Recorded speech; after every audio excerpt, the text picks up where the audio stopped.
One of the most misunderstood, yet most essential concepts in our world today is love. Everywhere we look, love is redefined, commercialized, and often diluted to nothing more than fleeting.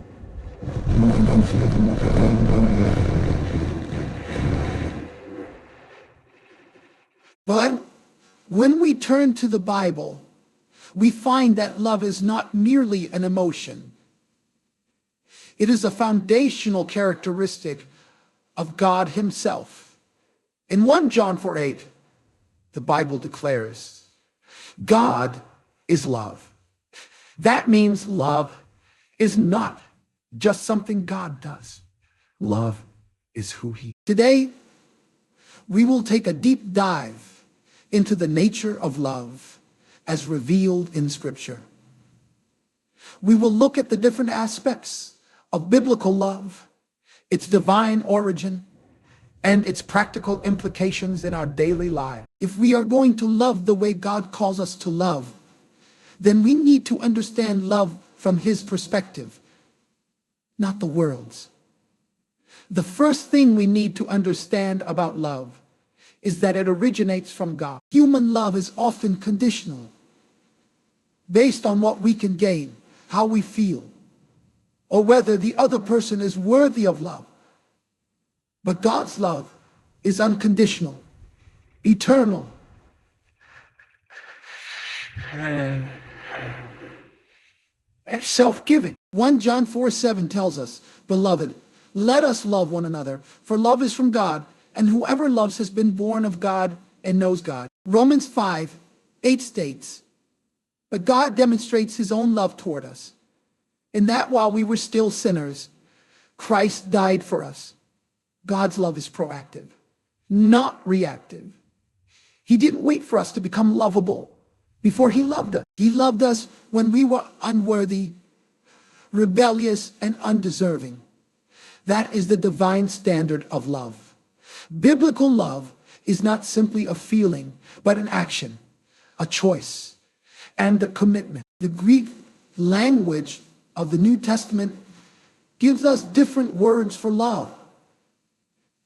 And understanding these distinctions helps us see the rich of love.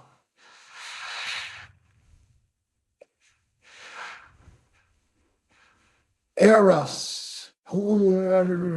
This is important, but it is not the highest form of love in Scripture. Philia, gong-ah, brotherly love, friendship, mutual affection, storm, family love, the natural affection between parents and children. Agape, the highest form of love. This is selfless, sacrificial, and unconditional love. It is the love that God demonstrates toward us. When 1 Corinthians 13 describes love, it is talking about agape love.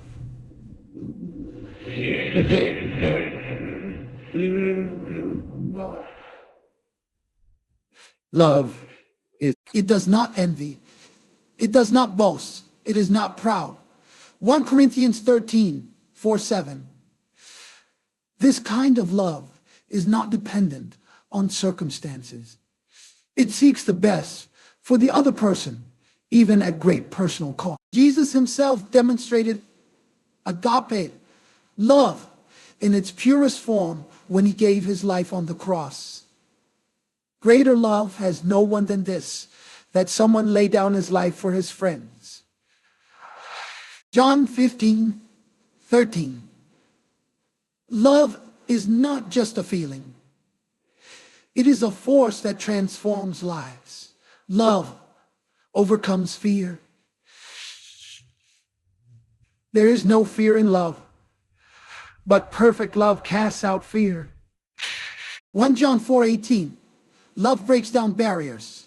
The early church was a radical testimony of love that transcended social, racial, and economic divisions. Galatians 3:28. Love restores and heals. Peter denied Jesus 3 times, but Jesus restored him with love. John 21:15-17. When we walk in love, we become living testimonies of God's presence. Jesus didn't suggest that we love one another. He commanded it. A new commandment I give to you, that you love one another. Just as I have loved you, you also are to love one another. John 13:34.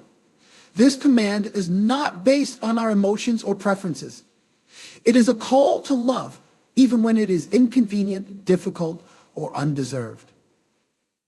True biblical love does not ignore truth. Speaking the truth in love, we are to grow up in every way into Him who is the head, into Christ. Ephesians 4:15. Love is not blind tolerance. Love is not blind tolerance.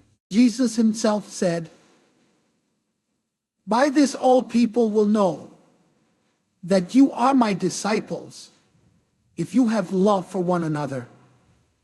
John 13:35. Love is not an optional add-on to our faith. It is the defining characteristic of a believer. Biblical love is not passive. It is active, life-changing, and powerful.